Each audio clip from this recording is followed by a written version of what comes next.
You ever get that feeling that something big is about to happen, but no one's saying exactly what it is? Yeah, that's how this whole thing started. Just another interview with a big-name coach, or so we thought. But then, he started talking. And boom, you could feel it. Something was off. The tone. The vibe. It felt like a goodbye. Or at least the start of one. And no, we're not talking about some old legend retiring because he's past his prime.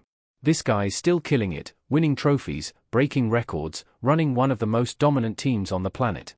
But suddenly, he's like, yeah, I think I need to stop. Stop. And not just take a break.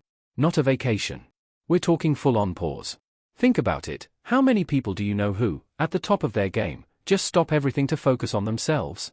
Their health, their peace, their body, their mind? It's rare. And when it comes from someone who lives and breathes football 24/7, it hits different. This whole story feels like a movie: pressure, glory, burnout, deep reflections, and a twist ending that no one saw coming. Imagine being at the absolute top and still feeling the need to say enough. Crazy, right?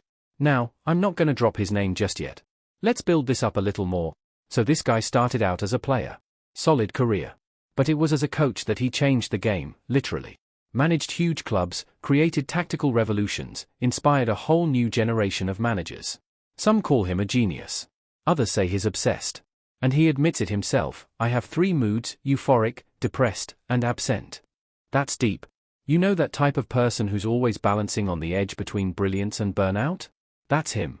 The pressure? Insane. He says a single season at his club takes years off his life. And he's not joking. The job never stops. You're constantly thinking: lineups, injuries, tactics, media, fans, board meetings, and results. Always results. Still, he says he's learned how to slow down. How to step back. How to breathe. But then he said the line that shook everyone: after my contract ends, I will stop. That's more than decided.